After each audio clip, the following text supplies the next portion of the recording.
Magandang araw kaibigan! Tuloy po kayo sa Felicidad's Channel. Sa mga kwento ng buhay at pag-ibig na hinalukay sa natatagong baul ni Felicidad. Pero bago po tayo magpatuloy, huwag niyo pong kalilimutan na i-like ang video, i-subscribe ang channel, at i-click ang notification bell para lagi kayong updated sa mga parating pa na upload.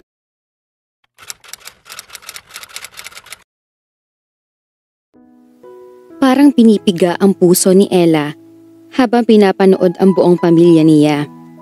Si Charlene lang ang kulang. Hindi ito nakauwi dahil examination week nito. Nagsiksikan sila sa maliit na kwarto ng mga magulang niya. Happy birthday, tatay! Happy birthday, tatay! Pinakamalakas ang boses ni Paco.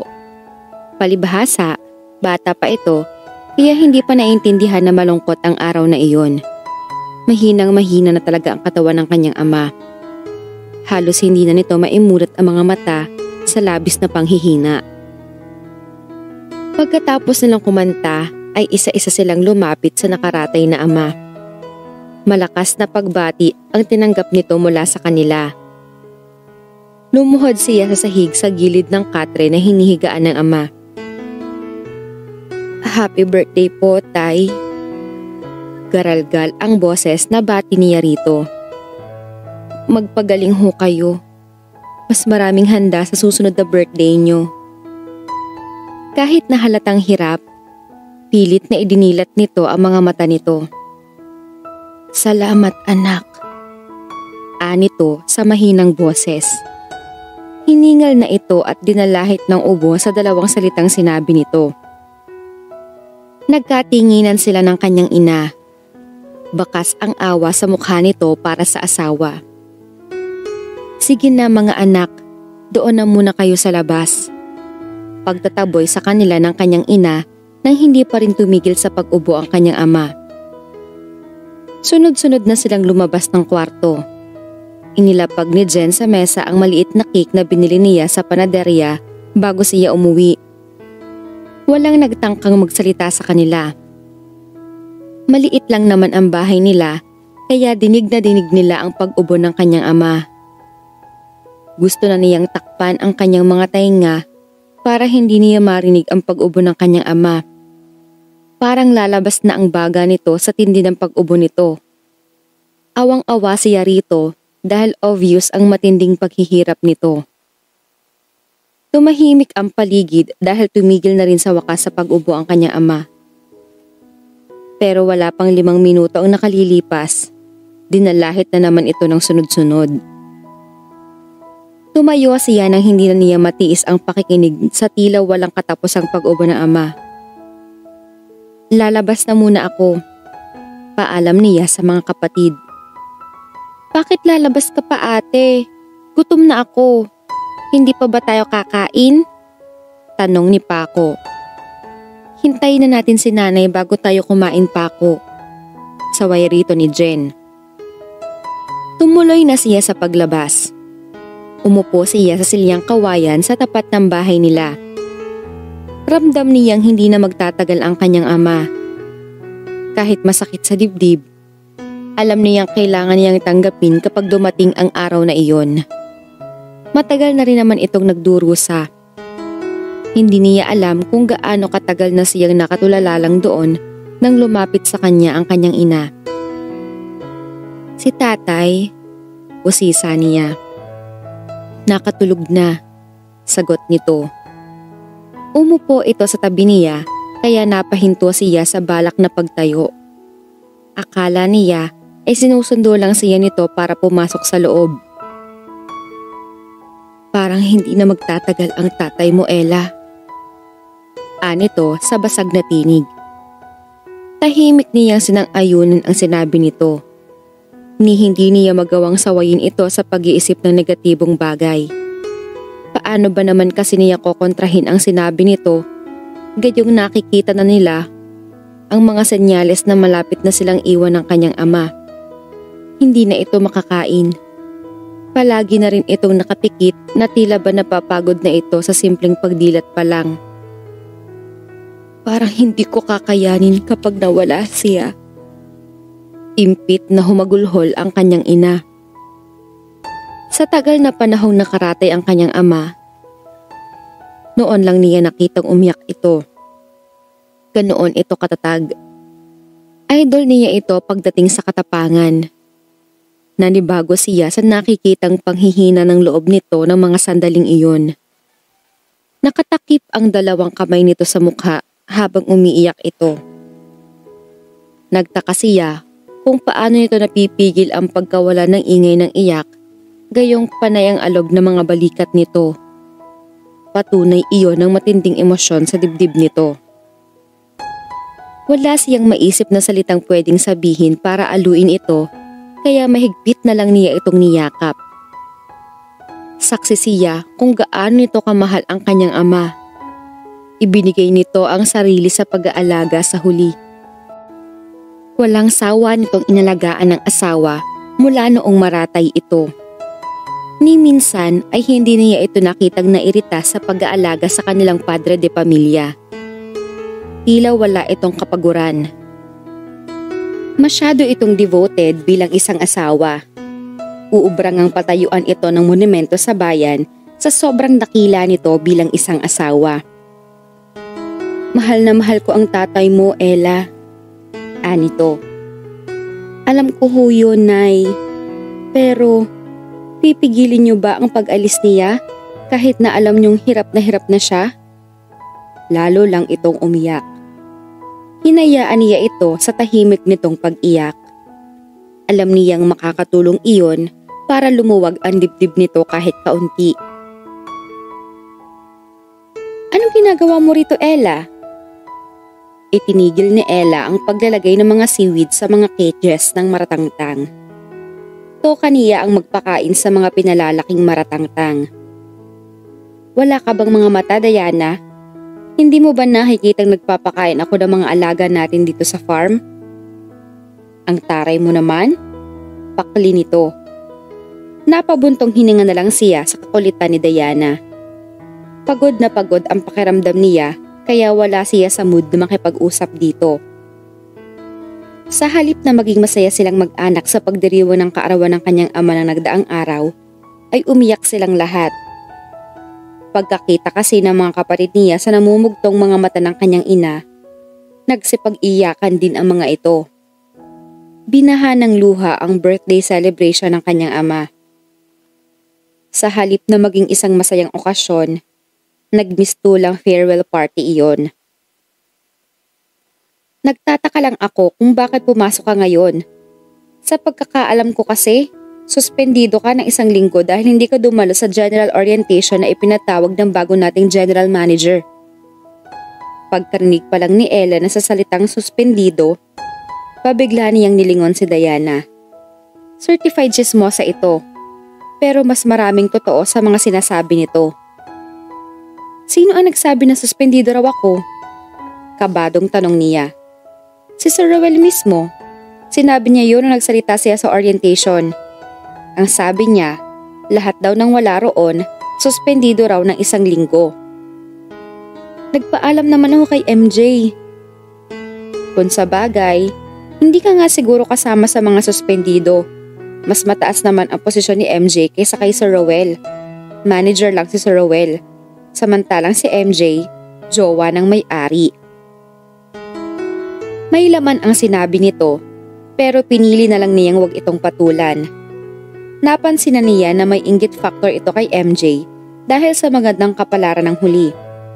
Dati nga naman, kasama lang nilang nanghuhuli ng maratangtang si MJ. Biglang nagbago ang takbo ng buhay ng kaibigan niya nang makilala nito si Tony. Sandali siyang nag-isip. Tatapusin ko muna to, tapos makasaglit sa opisina. Sisiguruhin ko muna kung kasama nga ako o hindi sa mga suspendido. Yan nga ang isasuggest ko talaga sa'yo. Ang mabuti pa, iwan mo na muna yung ginagawa mo. Para kung suspendido ka nga, hindi naman masayang ang hirap mo. Hayaan mong iba ang tumrabaho niyan. Tatapusin ko na muna ito bago ako pumunta roon. 2 cage na lang naman ang hindi ko pa napapakain. Sagot niya. Ikaw ang bahala, pero kung ako yan, hindi muna ako magtatrabaho hanggat hindi ako sigurado sa status ko. Baka sayang lang ang effort ko, wala naman pala akong sasweldohin.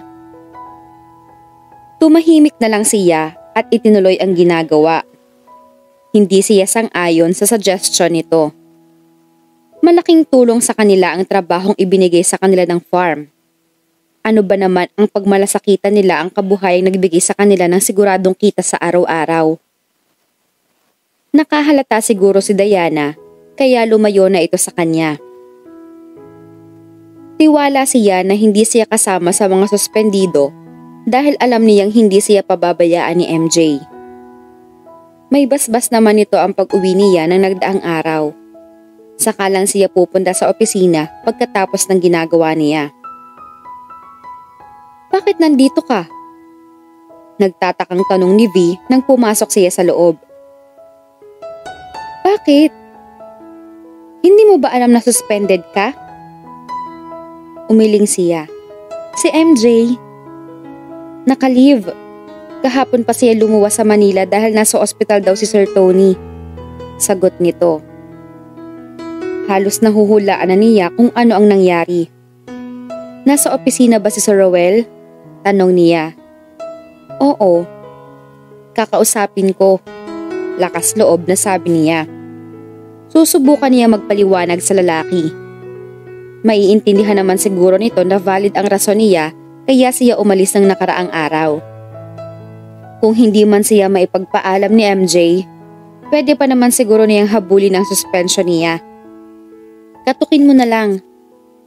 Tumango na lang siya bago tumalikod. Malakas ang tibok ng puso niya habang kumakatok sa pinto ng opisina ni Sir Rowell. Pangalan pa lang, tunog suplado na.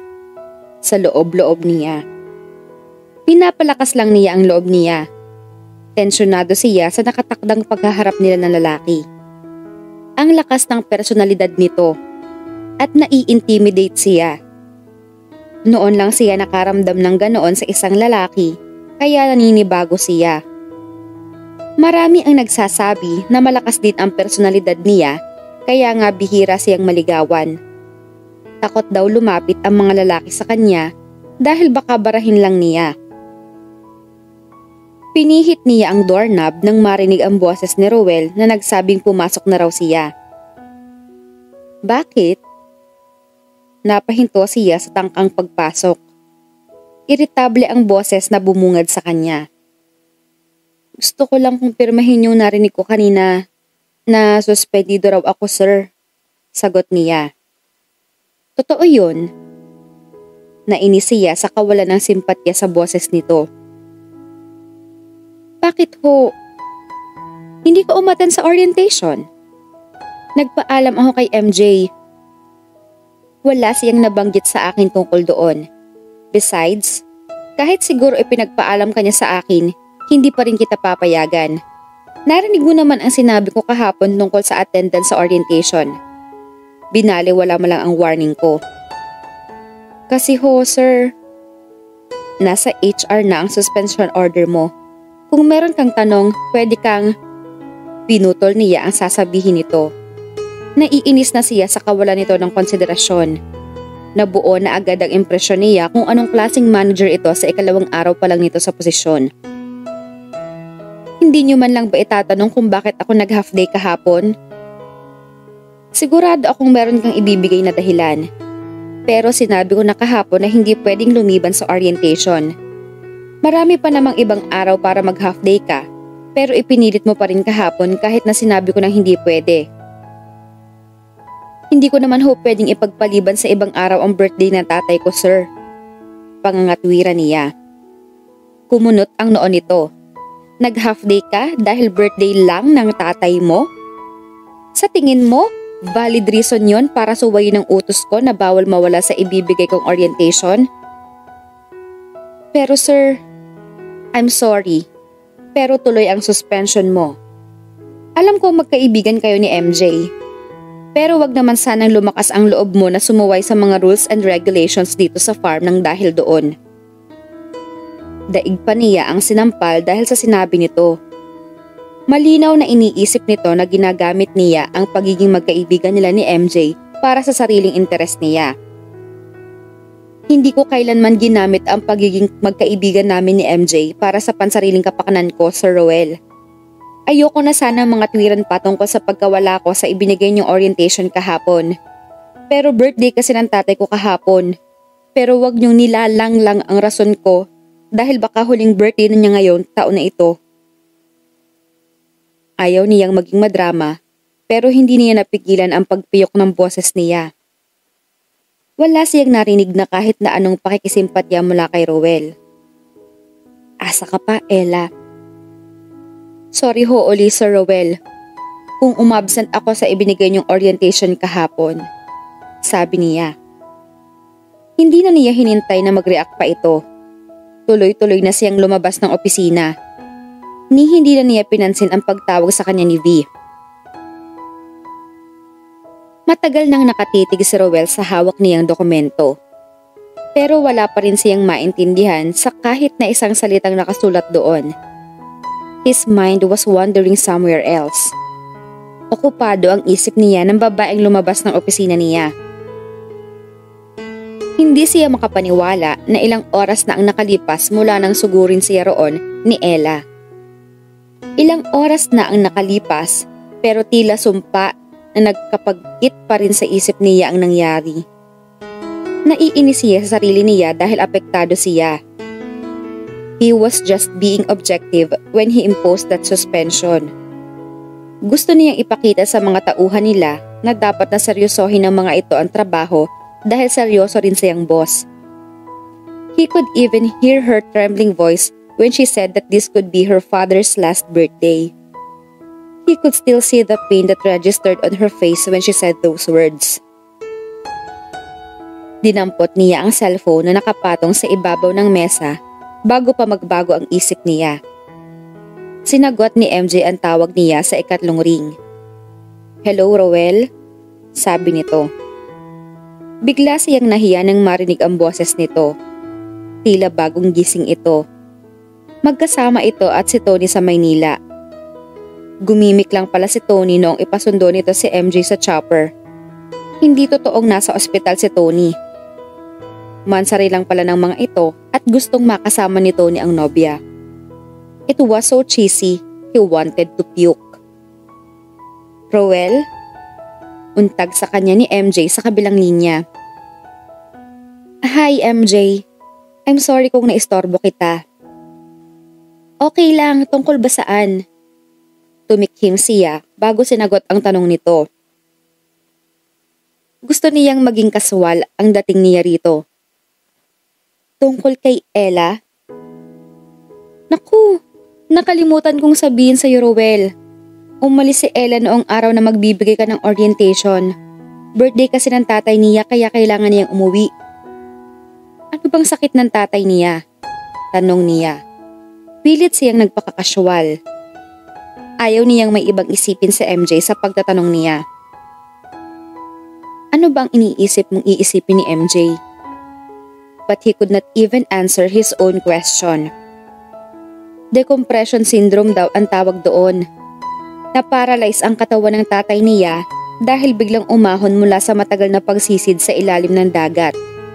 Hindi yata nakayanan ng utak ang biglaang pagbabago ng pressure kaya bumigay. Malala pa sa stroke dahil talagang hindi na uli nakaupo man lang ang tatay ni Ella. Kawawa nga eh.